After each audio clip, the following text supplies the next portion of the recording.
So the playbook for the CONTI Ransomware Gang has been leaked by an affiliate apparently.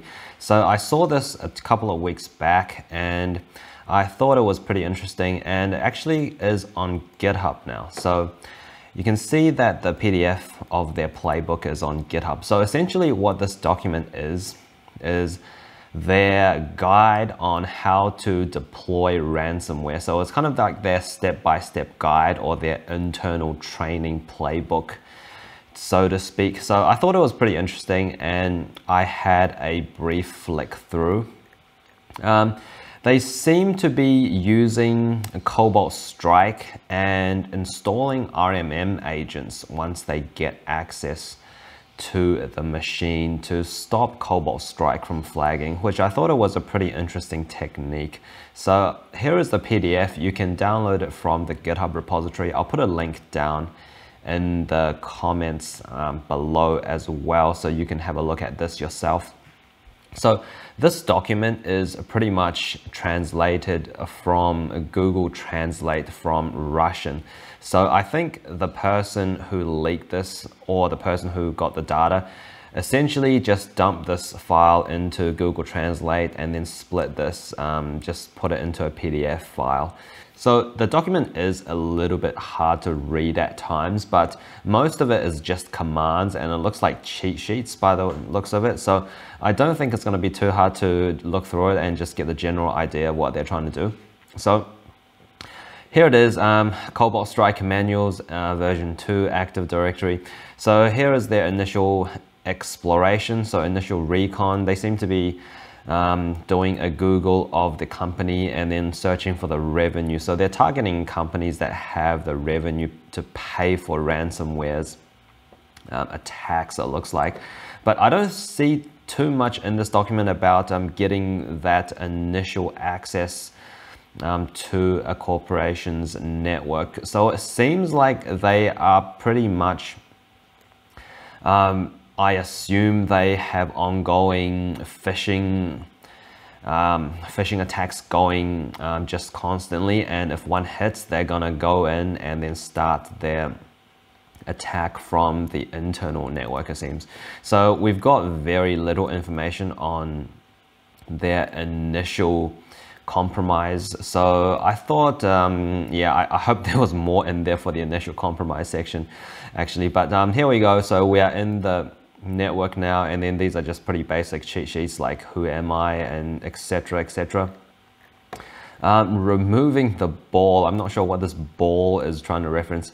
Probably the ransomware payload, I assume, because they seem to be running some sort of file share finder, a custom PowerShell script, it seems. I don't believe I've heard of this before, so probably something internal that they have developed, which they use to find file shares that they have permissions to access. So there is an open source tool similar to this called Snaffler that you can Google on GitHub, which does this. You can use it on internal penetration tests to sniff out essentially file shares and then important files in those shares in an automated way. So it seems like they are going with their own internally developed PowerShell script there.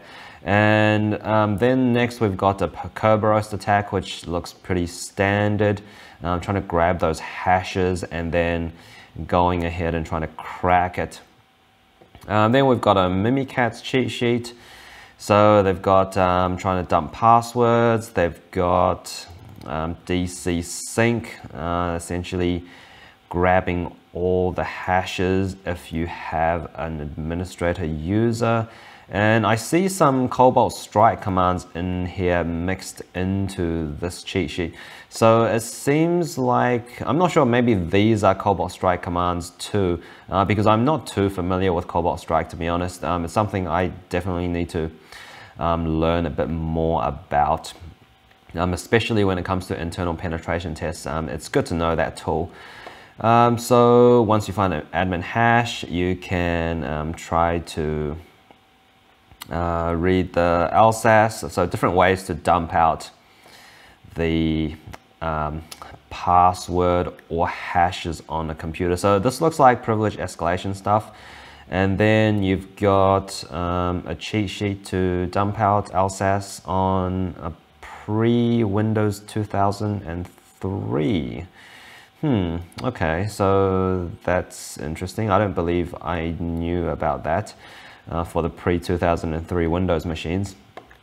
We've got zero logon, which is this is a very good exploit, right? If you don't patch your systems, you're going to get hit by this, and essentially it'll jump from nothing to a DA straight away if you don't have this patched.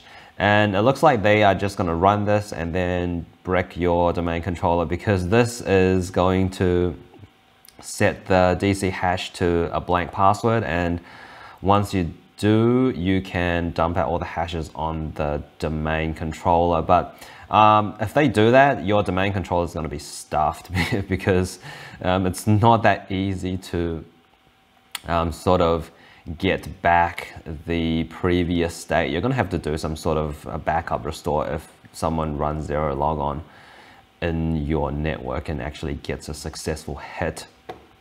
Looks like this is more ways to dump out. So mini dump, we've got the LSAS dump, so different ways to dump out the LSAS on a computer. So this looks like pretty standard privilege escalation, or like a pivoting sort of commands that you would do when you land on a machine in the internal network.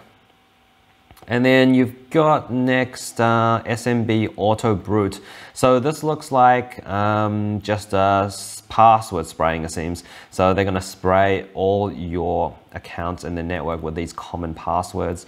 Yeah, you see these June, July, August, summer 2021. These passwords are very popular. I found these are very popular in actual internal penetration tests I've done as well. So you see these come up a lot.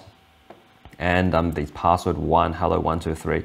Yeah, so this looks like their password spray.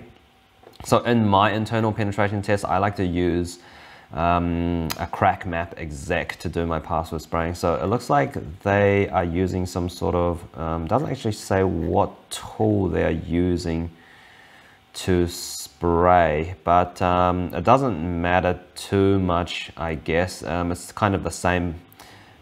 They might be using, is that Cobalt Strike? Can you spray with Cobalt Strike? I'm not sure. Yeah, I'll have to look into that. But anyway, it looks like they are also grabbing the lockout policy as well. So if you have any user on the account, you can essentially query the domain controller to find out the lockout policy and your password strength, essentially just to find out how many times you can spray before an account gets locked out. So you don't want to lock out accounts, and then you'll probably get caught if you're in the internal network. So yeah, looks like they're grabbing that out and then just looking at the lockout threshold, which they're going to use to time their sprays so they don't lock out any accounts. And looks like, what do they have next? Okay, so it looks like they're using some sort of PowerShell script to spray. Invoke SMB auto brute. I don't believe I've heard of this PowerShell script. It may be something they have developed internally. It looks like, yeah, so it returns kind of like an output like that. So yeah, it looks like that's an internal PowerShell script as well they developed.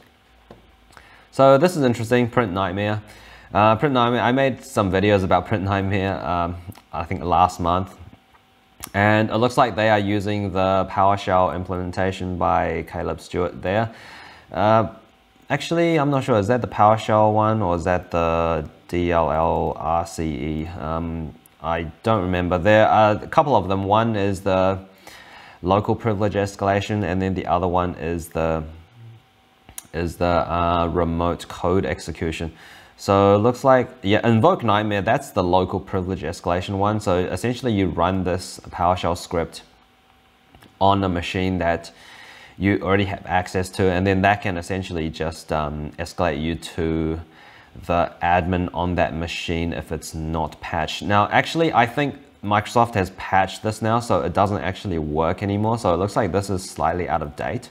But there is currently an implementation of Print Nightmare made by Gentle Kiwi. So that's the guy who made Mimikatz. So essentially you can connect to his DLL that he's hosting on his website, and then that is not patched. So it still works on the latest patches. So yeah, be very careful about this Print Nightmare thing. It's still around at the moment and it's not fully patched. But Microsoft did add this to the antivirus, to Windows Defender. The definition is added to Windows Defender. So it is going to be picked up by Windows Defender, but if there's a way to get around Windows Defender, or if you're not using Windows Defender or using some other sort of antivirus, yeah, Print Nightmare is definitely going to still get you. So I would really recommend people use Windows Defender. Now, Defender is actually really good, and I found organizations, if they migrate to some other antivirus provider, it gets worse for them. So actually, it's better off sticking to Windows Defender, I think, at this point. And you've got the very classic Eternal Blue. Now, you won't find this too often now, but it's such a classic, they have to just put it in their document, I guess. So it looks like they are using actually Metasploit for this. So Metasploit has a very easy module to run this Eternal Blue exploit. So essentially all you need to do is put in the target, and you put in your IP address, put in the target IP address, and then you just type run, and then it just essentially auto exploits this for you. So it's already gone to the point where it's extremely easy to run Eternal Blue. But I suppose most organizations probably have patched this by now, right? Eternal Blue, it's been around, I think, for 4+ years now, so it's not really an excuse not to have that patched. Unlike Print Nightmare, even right now there isn't a fully working patch for Print Nightmare. So looks like, what is this? Okay, so this is another Metasploit module that you can use, this MS17010 command, this module to essentially run custom commands. So if this one doesn't work, you can't get the reverse shell from this. You can use this MS17 command auxiliary module, and you can just add a user to that particular workstation, and then you can just log in to that workstation with like RDP or something. So I think that, yeah, so you can just you add the user to it, and then you connect with RDP. So I feel this sometimes works even better, because sometimes you don't get the reverse shell callback, and you have to kind of play around with the different payloads and that kind of thing. So it takes a bit of troubleshooting if this doesn't work, but this works very well, because you can sort of just specify the command that you want to put in, and if it works, then you can just log in with some other more reliable method to that machine. Now next they've got router scan. I don't know if this is actually a tool, a penetration testing tool or not. I know there's a router exploit, which is a sort of, it feels a little bit like Metasploit, where you can scan routers for vulnerabilities. I don't know if that's the same thing, or it's whether that's just a translation thing, because it's essentially spitting this out straight from Google Translate. It might be the same thing, essentially just a vulnerability scanner for routers. They've got this zero logon again, so they've added this extra bit, how to pass the hash. Any disk fix. Okay, so this is very interesting. So essentially what they are doing is, once they get admin on a machine with these previous privilege escalation techniques, they are going to install any desk or Altera to on that machine. So that is a legitimate RMM tool. So it's not going to be flagged by any antivirus or anything like that. So once they get the admin, they will install their own remote management sort of software onto your machine, and then essentially get remote access to your machine anytime after that.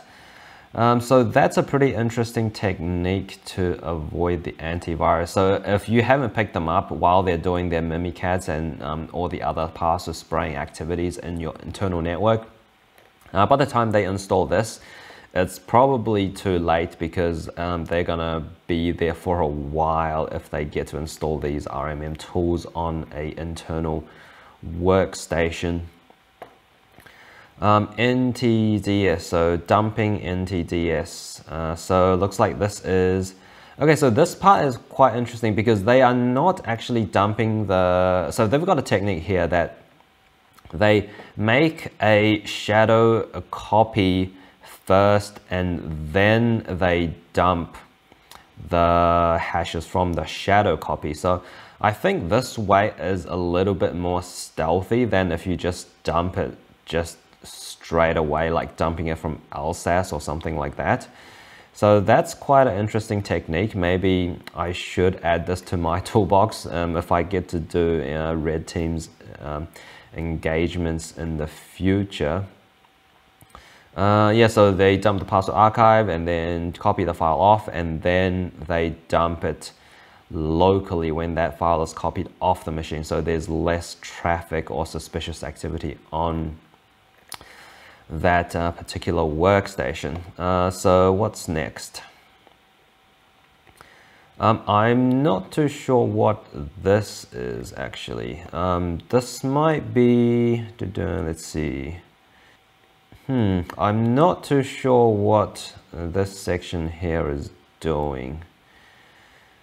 Load the folder, netscan, make token domain, admin password. Okay, so I'm not too sure what they're doing here. It might be something that I haven't learned about before, or maybe some sort of custom thing that they're doing. Yeah, maybe I'll look into this a bit later on. So hunting admins. So they are looking for the highest privileged user accounts, essentially. Let's see, so these look like Cobalt Strike commands. Now, I'm not too sure how good Cobalt Strike is in avoiding detection. I mean, it's such a popular pen testing tool. I'm sure the blue team is all over this if they see Cobalt Strike in their internal network. So yeah, I'm gonna have to learn a bit more about Cobalt Strike. I can't comment too much on the Cobalt Strike stuff. A really good certificate that you can try to get if you are interested in C2 frameworks like Cobalt Strike is the Red Team Certified Operator certification. So they actually recently updated that certification. So they give you a license of Cobalt Strike when you're doing the labs there. So Cobalt Strike is usually pretty expensive, I think a couple of grand, I believe. I may be wrong, but it's a decent investment to get a license for it. And so it's pretty cool that they give you that license for that CRTO certification. So that's probably the one I'm going for next after I do my OACP. I think these are just Cobalt Strike stuff. I may be wrong. Essentially, they're trying to hunt for a privileged user, right? Just various ways to do that. It's interesting. It's interesting they don't use a bloodhound, right? So I would have thought they would run that, but oh, there we go. So Sharp View, that's kind of similar to bloodhound. You get more information about the domain, but maybe they don't run bloodhound because it generates a bit too much traffic. It gets kind of picked up by the blue team if you run Bloodhound, and I think if you run Sharp View, that's pretty easy to be flagged as well by their internal monitoring team. So it's interesting that they are willing to run Sharp View, but Sharp View, Sharp View, yeah, Sharp View. So Sharp View is different to Bloodhound. It's interesting they are willing to run Sharp View, but I don't see anything in here about Bloodhound. So it looks like Open File Manager and Cobalt. So these are Cobalt strike commands to enumerate various file shares that they have access to. So they are looking for your emails as well. So they're grabbing that .ost file from your app data folder. Let's see, uploading data. So this looks like, now this looks like the stage where they're actually deploying the ransomware. So this is going to be when they have gotten sufficient privileges in your internal network. So they probably escalated themselves up, hopefully, to domain admin, and then they are going to start to upload their ransomware payload. So it looks like this is, so they use this ball, so that's kind of a funny name that they call payload. Our clone.exe, so copy their stuff onto your share. Envision Pharma, I wonder if this is actually a company that they ransomwared in the past and then they just copied this into the cheat sheet. So they upload their payload to deploy the ransomware. Dedicated disk backup, so they connect to their server and then they will, I think they are going to copy your files off at this point. So they're going to copy files across the entire domain, and then after they copy it off, it looks like they are going to finally deploy the ransomware. So locker, I think 1.exe. I think this might be their locking, they're sort of encrypting ransomware software at this point. So they're going to copy your files off and then they're going to encrypt your stuff. So even if you don't pay the ransom, they can kind of blackmail you into paying by saying they're going to release your sensitive data. So that's kind of like their sort of ace in the hole. If you don't pay your ransom, they're going to stuff up your company by essentially releasing all your private data onto the internet. So locate everything. This is dangerous. PS exec. Okay, that's interesting. They use PS exec to run their ransomware deployment. So PS exec is a legitimate exe. It's not going to be flagged by antivirus or anything like that. If they have the permissions to run it, like they have a domain admin or something, yeah, they can just run that without any issues. Disabling Defender. Yeah, so disabling Defender, this is my favorite line to get past Defender, disabling it. So I've used that in the past too as well. Disable real-time monitoring. Essentially, I had this engagement where Bloodhound wasn't running. I was trying to collect the data for Bloodhound and that exe kept getting removed by the antivirus. So luckily I had an admin machine, had a admin user on a particular machine, and then I essentially just do this disable real-time monitoring, and then you'll be able to execute PowerShell in memory without getting flagged by Defender. So Defender is just so good. It's so hard to evade Defender, honestly. Like, you have to be pretty advanced to like evade Defender without going through this step to just manually disable it. So I think offensive security, some of their more higher up certifications, they teach you that kind of stuff. So that's going to be pretty interesting for me to learn that in the future as well. yeah, but at this point, I think my current skill set, I'm going to have to go to disable real-time monitoring this line. Copy this, guys. This is a very nice line to have in your cheat sheet. Definitely to keep it in your cheat sheet. If you can't run stuff because of Defender, just disable it. It's probably the easiest way. Otherwise, you're gonna have to go with obfuscation, obfuscating your payload, which is not easy, and it sort of works sometimes and doesn't work some other times. Maybe because Defender is kind of doing machine learning in the background to sort of update their virus behavior detection kind of thing. So maybe that's why sometimes it works, sometimes it doesn't work. It could be neural nets doing the black box magic. So yeah, it's pretty hard to evade. Defender is very good. If you are on a blue team, or you're managing your own network or something like that, I would really recommend just stick with Defender. It's very, very good. And it looks like after they run the ransomware, they're going to get some sort of payload, they get this sort of maybe like a hash or something, and then yeah, it looks like they've successfully ransomwared your domain. So yeah, that's pretty interesting. You can have a look through this document as well.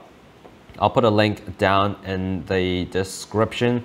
So this is actual playbook by a ransomware gang. So this is real commands that they're doing, essentially they're using in the field. It's pretty similar to what you do on an internal penetration test, I guess. I mean, it's I'm pretty familiar with most of this, bar the Cobalt strike commands, which is something I have to learn a bit more on. But most of the other stuff seem to be pretty standard internal penetration test. Yeah, I guess it's legit. You know, it's what ransomware gangs actually do when they try to attack an internal network. This is only like 28 pages. It's pretty condensed. If you want to learn this stuff, what I did was I learned all this stuff on starting off with a try hack me, and then on hack the box, and then I did various other essentially CTF training on various other websites as well. And then I decided to go for my OICP exam, which I'm actually doing right now. I'm just taking a break from OICP at the moment because I already done my box for today, and yeah, I just wanted to take a break from studying. So I decided to make this video. So this is pretty interesting stuff. If you want to learn this stuff, yeah, go on try hack me, go on hack the box. The labs where you learn like actual penetration testing stuff is really, really good and very applicable to a job and real life, like practical stuff, right? You're on the keyboard, you are really like on the keyboard doing actual security stuff. So I really recommend going on those websites if you're interested in learning about this. It took me about a year and then of learning this kind of stuff by myself, and then I got a job as a penetration tester just last month. So yeah, go on those if you're interested in learning this kind of stuff. I really enjoy it. So I'm looking at this kind of stuff just at night, taking a break from my OSCP studies. So yeah, okay, so I hope that was interesting video. That's yeah, pretty cool that all this stuff that I'm learning is very applicable, and that's actually what ransomware gangs are using out there in the wild. So it's a pretty good insight into what they are doing. So thanks for watching this video, and I will see you in the next one.